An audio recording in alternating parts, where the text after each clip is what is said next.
प्रेम से बोलिए नारायण साकार की संपूर्ण ब्रह्मांड में सदा सदागिरी जय जयकार हो। साकार जगत जननी महामातेश्वरी की संपूर्ण ब्रह्मांड में सदा सदागिरी जय जयकार हो। सर्वप्रथम नारायण साकार हरि परमात्मा जी, साकार जगत जननी महामातेश्वरी जी, आपके श्री चरणों में मुझ आत्मा का बारंबार कोटि कोटि नमन स्वीकार हो। साथ ही आप समस्त महापुरुषों देवियों के चरणों में हमारा नमन स्वीकार हो। देवियों महापुरुषों, आज हम चर्चा करने वाले हैं किस्मत और कर्म के विषय में। दुनियावी मानवों का सोच क्या है कि हमारी किस्मत में है, उसे कोई बदल नहीं सकता, लेकिन नारायण साकार हरि परमात्मा जी के द्वारा एक नहीं अनेकों बार दर्शाया गया है। लेख भी दर्शाता है कि इंसान चाहे तो कुछ भी कर सकता है। जो भी डीएम, एसडीएम या किन्हीं विभागों में किन्हीं पदों पर तैनात होते हैं, अगर वो बचपन में सोच लेते कि हमारी किस्मत में नौकरी नहीं तो शायद वो उस मुकाम तक नहीं पहुंच सकते थे। हम आप भी इस तरीके की छोटी सोच न रखें। कर्म प्रधान हैं, कर्म करें, फल की चाहत न करें। विशेष परिश्रम करेंगे, मेहनत करेंगे तो एक न एक दिन आपको सफलता जरूर मिलेगी।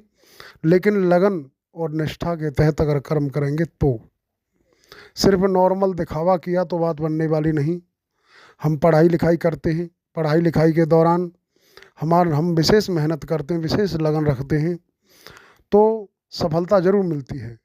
कुछ विद्यार्थी ऐसे हैं कि पढ़ते तो हैं लेकिन उनकी लगन नहीं, निष्ठा नहीं, विशेष मेहनत नहीं करते, दिखावा करते हैं, परिवारीजनों को धोखा देते हैं तो उन्हें सफलता नहीं मिलती। इसी तरीके से भक्ति लाइन में आप देवियों महापुरुषों का सत्य के साथ में आना जाना होता है।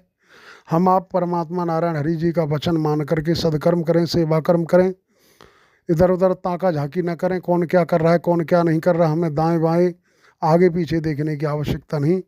हमें अपने लक्ष्य याद है, हमें लक्ष्य की तरफ बढ़ना है। किस्मत ऑटोमेटिक चेंज हो जाएगी, किस्मत बदल जाएगी, क्योंकि परमात्मा नारायण साकार हरि ने जब हमें आपको इस संसार में भेजा उस समय पूर्व का जो कर्म है उसको हम भोग रहे हैं। लेकिन अगर सदकर्म करें तो उनको भी नष्ट किया जा सकता है, उनको भी समाप्त किया जा सकता है और पुनर्निर्माण भविष्य का किया जा सकता है। लेकिन अगर हम कर्म पर ध्यान देंगे तो किस्मत कभी आड़े नहीं आएगी।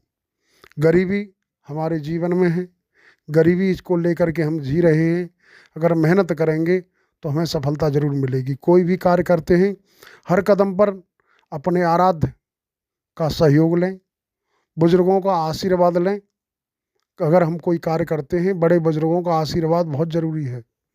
कई बार हम विद्यालय में पढ़ रहे होते हैं, हमारे जो भी गुरुजन आचार्य जो भी रहे, उन्होंने कहा कि सुबह जग करके मम्मी पापा का चरण स्पर्श किया करो, उनका आशीर्वाद लिया करो।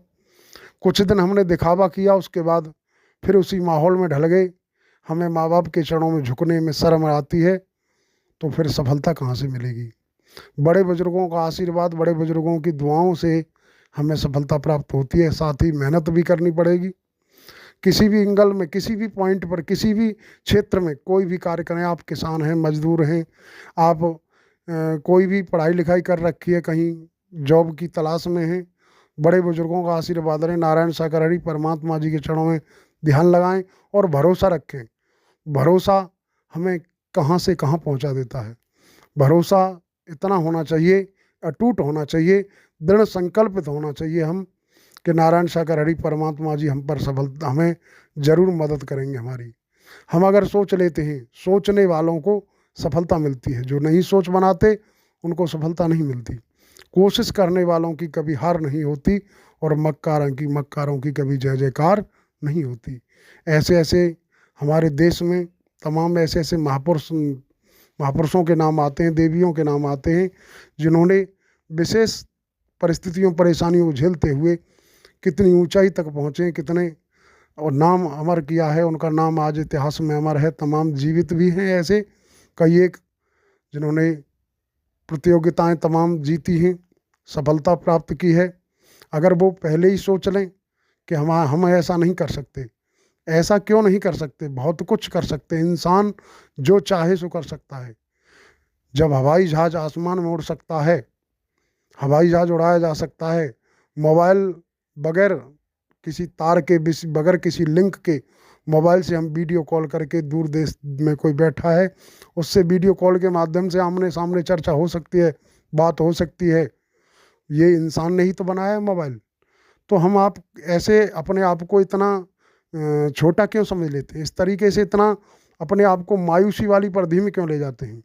हमें आपको मायूस नहीं होना है, हर कदम पर तत्पर सैनिक की तरह लगन लगा करके रखना है और कर्म से कभी पीछे नहीं हटना है। कर्म में सबसे आगे रहिए।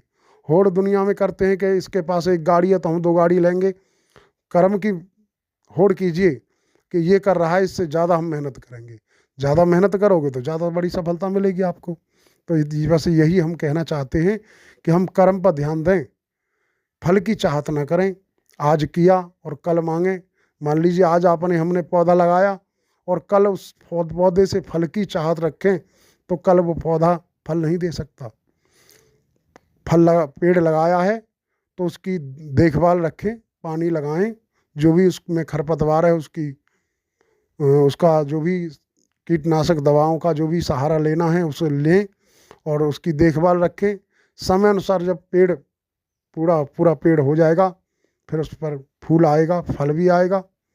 हमें थोड़ा परिश्रम के साथ धैर्य भी रखना पड़ेगा, यानी कि कर्म के साथ हमें थोड़ा धैर्य भी रखना होगा, इंतजार भी करना होगा, तब तो फिर हमें सफलता जरूर मिलेगी। और अगर हमने सिर्फ कर्म किया, आज कर्म किया, कल फल चाहते हैं तो ऐसा पॉसिबल नहीं है, ऐसा संभव नहीं। तो और ज़्यादा कुछ न कहते हुए हम इन्हीं शब्दों के साथ फिलहाल अपने शब्दों को विराम लगाते हैं। आप देवियों महापुरुषों को बारंबार प्रार्थना करते हैं कि हम अपने कर्म पर ध्यान दें, ताका झांकी ना करें, किसी की चुगली निंदा से अपने आप को बचाएं। कौन क्या कह रहा है, कौन क्या नहीं कह रहा है, जो करेगा सो भरेगा। हमें आपे को देखना है, अपने आप को सुधारना है, अपने आप को बदलना है, अपने आप को सफल बनाना है। तो दूसरों की बुराइयों को, दूसरों के अबोड़ों को, दूसरों के कमियों को टटोलने की बजाय हम अपनी मेहनत में ध्यान देंगे, अपने कर्म पर ध्यान देंगे तो हमें सफलता जरूर मिलेगी। न मिलने का सवाल ही पैदा नहीं होता। तो प्रेम से बोलिए नारायण साकार हर की संपूर्ण ब्रह्मांड में सदा सदागिरी जय जयकार हो। साकार जगत जननी महामातेश्वरी की संपूर्ण ब्रह्मांड में सदा सदागिरी जय जयकार हो।